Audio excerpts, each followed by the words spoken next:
My channel vacancy vibes. तो आज के इस वीडियो में आप जानेंगे तो एसएससी ने सीजीएल की जो वैकेंसी है वो ऑफिशियली जारी कर दी है। तो इसे कैसे अप्लाई करना है और कौन-कौन से लोग अप्लाई कर सकते हैं।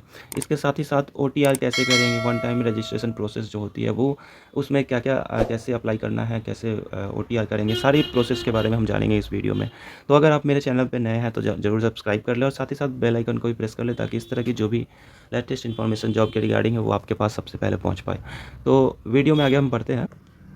तो एसएससी ने फाइनली यहाँ पे कंबाइंड ग्रेजुएट लेवल पोस्ट के लिए यहाँ पे वैकेंसी निकाल चुकी है और उसके बाद यहाँ पे देखेंगे अगर कि कब से ये फॉर्म भरना शुरू है तो ये 9 जून से लेकर 4 जुलाई तक यहाँ पे फॉर्म भरे जा सकते हैं और लास्ट डेट होगी रिसिप्ट ऑफ ऑनलाइन एप्लीकेशन वो 4 जुलाई को होगी। तो जो भी ऑनलाइन फ़ी का पेमेंट का लास्ट डेट है वो 5 जुलाई को रहेगा और जो भी करेक्शन होगा जैसे कि आपने फॉर्म में कुछ गलतियाँ कर दी है भरने में तो आपका करेक्शन विंडो जो खुलेगा वो 9 जुलाई से लेकर 11 जुलाई तक ओपन रहेगा। तो इस बीच में आप ठीक कर सकते हैं अपने फॉर्म को जो भी आपकी गलतियाँ हो गई है फॉर्म भरते वक्त। तो इसमें टियर 1 का जो कंप्यूटर बेस्ड टेस्ट एग्ज़ाम होगा वो 13 अगस्त से लेकर 30 अगस्त 2025 तक होगा और जो टियर 2 होगा वो दिसंबर 2025 में होने की संभावना है। तो अब हम जानेंगे कि कौन-कौन से लोग अप्लाई कर सकते हैं इसमें इस फॉर्म को भरने के लिए। तो जैसा कि इसमें पे लेवल 7 के साथ यहाँ पे असिस्टेंट सेक्शन ऑफिसर के पोस्ट के लिए यहाँ पे भर सकते हैं जो भी कैंडिडेट्स हैं और जो कि ग्रुप बी के कैटेगरी में आते हैं और इसकी एज लिमिट है वो 20 से 30 साल की है और इसके लिए अलग अलग एज लिमिट है। आप डिटेल में आप इसकी ऑफिशियल वेबसाइट पे जाकर आप चेक कर पाएंगे। उसके बाद यहाँ पे लेवल 6 के अंदर यहाँ पे 35,400 से 1,12,400 के बीच यहाँ पे जो वेतनमान है वो है और इसकी जो एज लिमिट है वो इस तरह से दी हुई है। तो आप इसे भी आप चेक कर लेंगे जिसमें research assistant, divisional account sub inspector और इसमें विभिन्न विभागों में यहाँ पे जो भी वैकेंसियाँ हैं वो निकाली गई हैं। इसके अलावा हम बात करेंगे पे लेवल 5 के अंदर कौन-कौन से पोस्ट के लिए यहाँ पे ऑडिटर के पोस्ट और अकाउंटेंट के पोस्ट, जूनियर अकाउंटेंट के पोस्ट के लिए है जो कि विभिन्न विभागों में सेंट्रल गवर्नमेंट के विभिन्न जो भी विभाग है उसमें भर्तियों के लिए हैं जो कि ग्रुप सी कहलाएंगे और इसमें जो एज लिमिट है वो 18 से 27 साल के बीच बताई गई है। उसके बाद पे लेवल 4 में यहाँ पे postal assistant, senior secretariat assistant, senior administrative assistant, tax assistant, sub inspector के पोस्ट के लिए यहाँ पे भरी जाएगी जो कि ग्रुप सी के अंतर्गत आते हैं और एज लिमिट है वो 18 से 27 साल इसकी होने वाली है। तो वैकेंसीज़ की अगर बात की जाए तो यहाँ पे वैकेंसी बहुत ही अच्छी खासी आई है जो कि है लगभग 14,582 वैकेंसी आई हुई है। तो यह काफ़ी बड़ी वैकेंसी है तो आप इसे ज़रूर अप्लाई करें अगर आप एलिजिबल हैं इसके लिए। तो एज लिमिट की बात की जाएगी तो यहाँ पे 1 अगस्त 2025 से यहाँ पे आयु की गणना की जाएगी जो कि आप अपने एज के अनुसार आप देखेंगे जो भी आपके मैट्रिक के डेट ऑफ बर्थ है उसके अकॉर्डिंग आप एज क्राइटेरिया आप को मिला लेना है। उसके बाद एज लिमिट जो है वो अलग अलग पोस्ट के लिए अलग अलग है तो वो भी आप इसमें देख पाएंगे डिटेल नोटिफिकेशन में। इसके साथ हम बात करेंगे कि छूट कितनी है एज में। तो यहाँ पे SC ST के लिए 5 साल की छूट है, OBC के लिए 3 साल और PWBD अनरिजर्व कैंडिडेट के लिए 10 साल की यहाँ पे छूट दी जाएगी।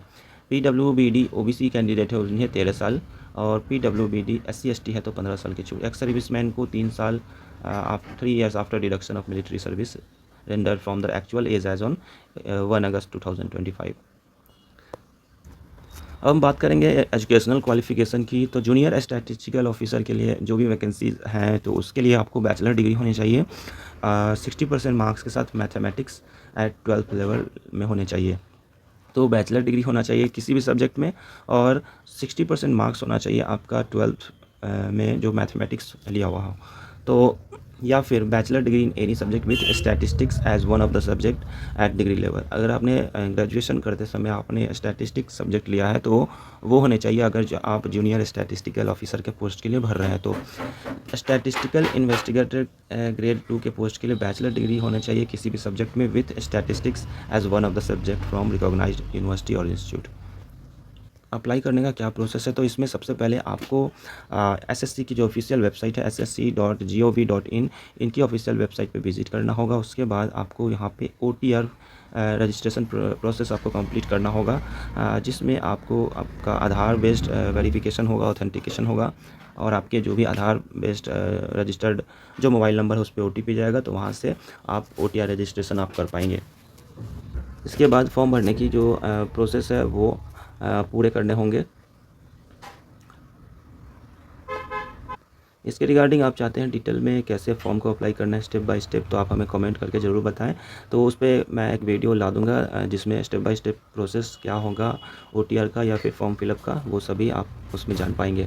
इसके बाद यहाँ पे सब्जेक्ट क्या क्या होंगे एग्जामिनेशन के, जो टियर 1 एग्ज़ाम होने वाले हैं, तो उसमें जनरल इंटेलिजेंस के 25 क्वेश्चन जो कि 50 नंबर के होंगे, जनरल अवेयरनेस के 25 क्वेश्चन 50 नंबर के, और क्वांट के 25 क्वेश्चन 50 नंबर, इंग्लिश कम्प्रीहेंशन के 25 क्वेश्चन 50। तो टोटल 1 घंटे का एग्ज़ाम है जिसमें मैक्सिमम मार्क 200 का होगा और 100 क्वेश्चन होंगे यहाँ पे।